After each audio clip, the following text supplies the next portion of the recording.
चलिए फ्रेंड्स, तो मुझे लगता है कि अब लर्निंग कर्व के कॉन्सेप्ट्स क्लियर हो गए होंगे। अब हम करेंगे P1 प्रॉब्लम। एक्चुअली में इंस्टीट्यूट ने ये सबसे पहले प्रॉब्लम कर दी है, जबकि ये हमें सबसे बाद में करनी चाहिए थी, क्योंकि इस प्रॉब्लम में सारे कॉन्सेप्ट आ जाते हैं। लेकिन जैसे ही हम ये पहला क्वेश्चन देखते हैं तो हम लोगों को लगता है लर्निंग कर्व बड़ा कठिन है, जबकि आप पढ़ रहे हैं तो आपको समझ में आ गया होगा कि इसमें ऐसा कोई मेजर कॉन्सेप्ट नहीं है। सिंपल सा कॉन्सेप्ट है और वही कॉन्सेप्ट हमारा रिपीट होएगा।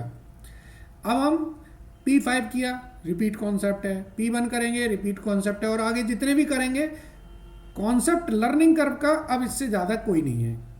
तो अब हम P1 प्रॉब्लम करेंगे। ठीक है, एक बार पढ़ लें प्रॉब्लम को। XYZ has observed that a 90% learning curve ratio applies to all labor related cost। P5 में बिल्कुल हमने यही चीज की थी, तो P1 में यही चीज आई। Each time a new model enters production, it is anticipated that 320 units will be manufactured during 2009। Direct labor cost for first lot। P5 में मैंने बैच बताया था, यहाँ प्रोडक्शन लॉट वाइज है। कितना है 10 यूनिट का? 1000 घंटे एट द रेट ऑफ 8 रुपये per hour. Variable overhead cost is assign to product is 2 rupees पर direct labour hour. You are required to determine labour and labour related cost to manufacture 320 units. Average cost for first 40 units, first 80 units, first 100 units, incremental cost. चलिए तो इस question को करेंगे। ठीक है, ये हमारी प्रॉब्लम है P1।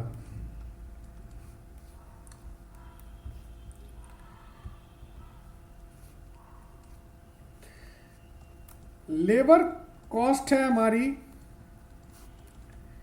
8 रुपीज पर आवर, और जो वेरिएबल ओवरहेड है वो है 2 रुपीज पर डायरेक्ट लेबर आवर। तो labour and labour related cost, जो कॉस्ट हुई वो कितनी हो गई मेरी? 10 रुपीज पर आवर। सही है ना? बिल्कुल सही। तो ये हमने थोड़ा सा एक वर्किंग बना ली, जरूरत नहीं थी। अब हमारा एक बनेगा स्टेटमेंट ऑफ लर्निंग कर्व। यहां हमने बताया आपको cumulative production, average cost per unit, total cost per unit and incremental cost. यहां मैंने फिर से पर यूनिट लिख दिया है, यहां पर यूनिट नहीं आता है।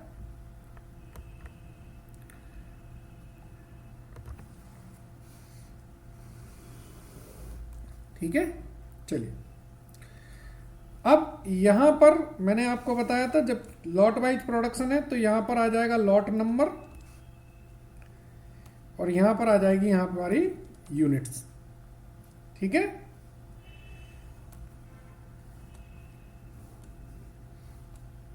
चलिए तो करते हैं। पहली लॉट है 10 यूनिट की, फिर प्रोडक्शन डबल करेंगे,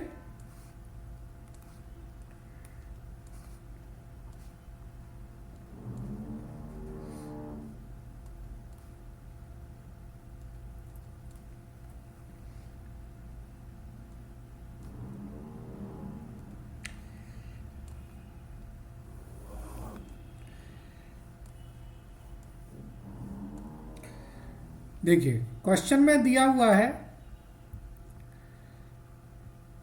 कि मेरी जो कॉस्ट है पहली लॉट की 10 यूनिट की वो है 1000 घंटे। तो 1000 घंटे का मतलब है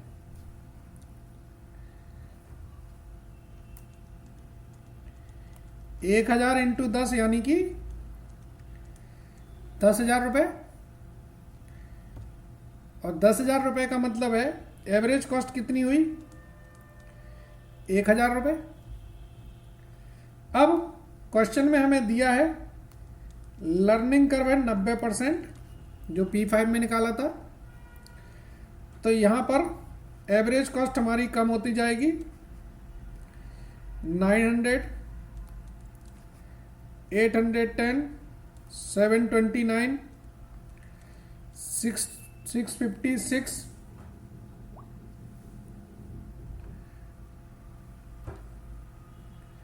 656.10 एंड लास्ट में आएगा आपका 590.50।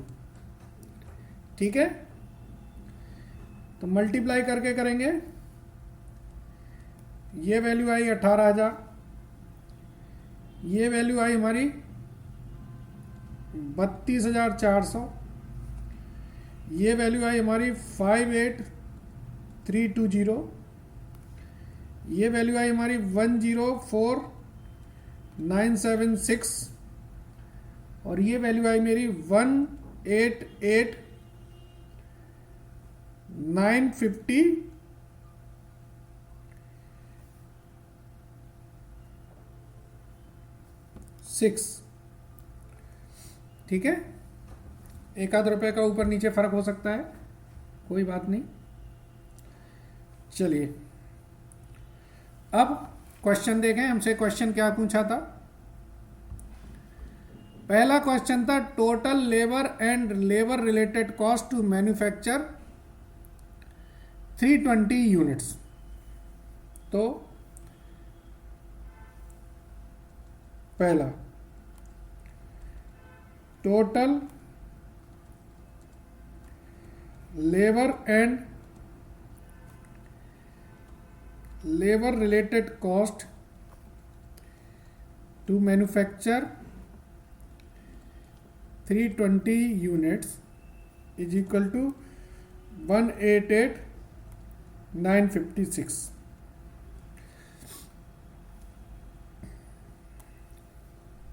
ठीक है, दूसरा देखेंगे average cost of first 40 units produced. तो average cost of first 40 units, देखिए पहली 40 यूनिट का कितना है 32,400 डिवाइडेड बाई 40, 810। दूसरा क्या पूछा है इन्होंने फर्स्ट 80 यूनिट्स,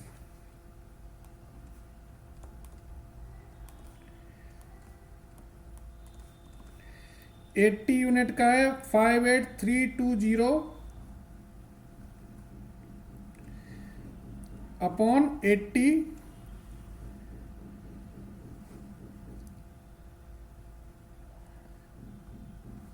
तो ये वैल्यू आएगी आपकी 729। और तीसरा पूछा है first 100 unit.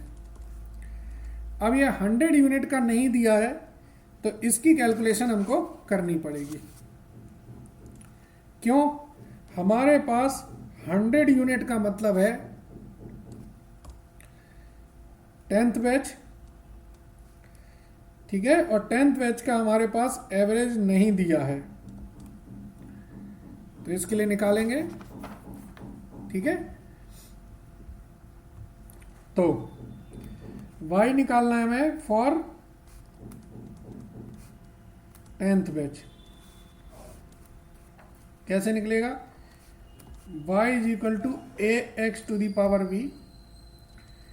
a is equal to है हमारा 10,000 रुपये, x इज इक्वल टू है 10th बैच और b इज इक्वल टू है log 90% अपॉन log 2। ये P5 में हमने इसकी वैल्यू निकाली थी। तो सेम कैलकुलेशन करके हम लोग इस वैल्यू को यहाँ पर यूज कर सकते हैं। तो लगाएं formula, y is equal to 10,000 into 10 की power taking log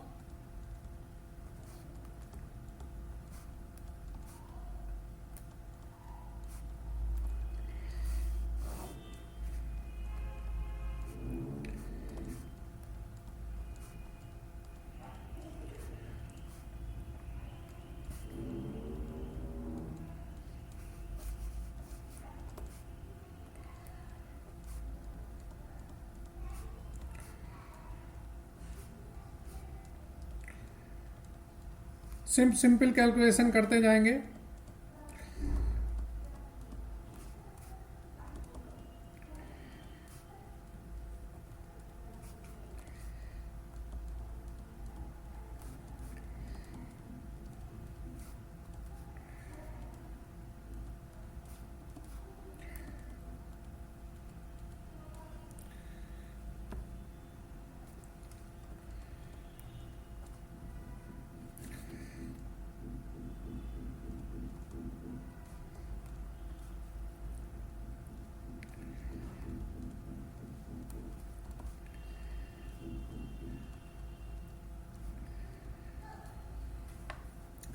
anti log table में हम 0.84 में 7 के नीचे देखेंगे और 8 के नीचे देखेंगे।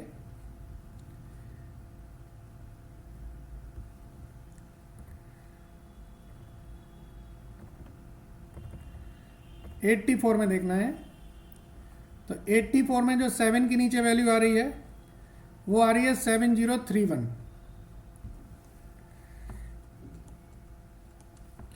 और 8 के नीचे जो वैल्यू है वो है 13।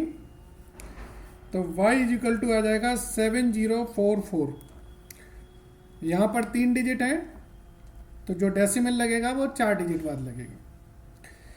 अब ये जो y है वो 10th बैच के लिए है और एक बैच में 10 यूनिट है।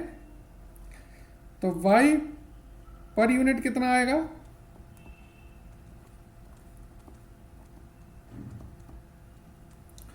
704.40। ठीक है, 704.40। पुट दिस वैल्यू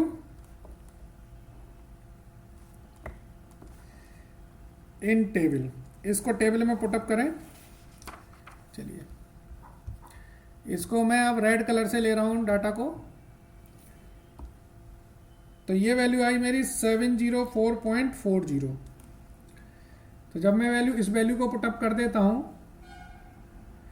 तो ये मेरी आएगी 70440। ठीक है, तो फर्स्ट लॉट का जो मेरा आएगा वो कितना आएगा? 70440 अपॉन 100 यानी कि 704.40। ठीक है ना, समझ में आ गया होगा ये कैसे निकाला हमने।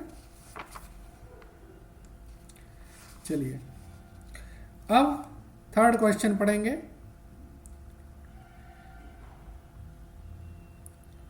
थर्ड क्वेश्चन है इंक्रीमेंटल कॉस्ट निकालनी है पहले 41 से 80 की।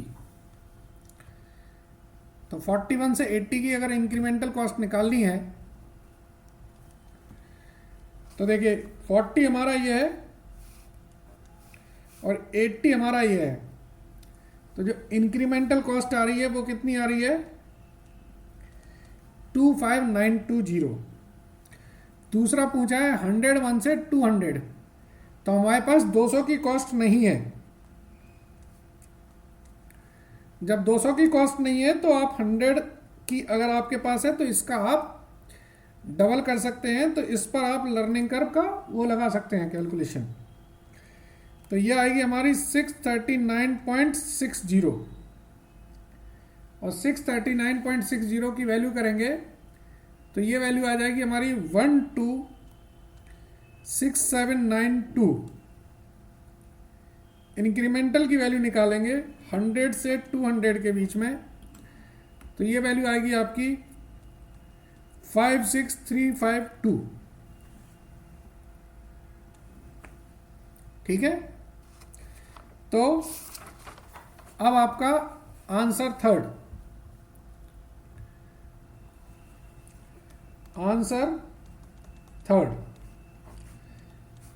Incremental cost of 41 to 80, 25,920, incremental cost of 101 to 200 कितना आया था हमारा?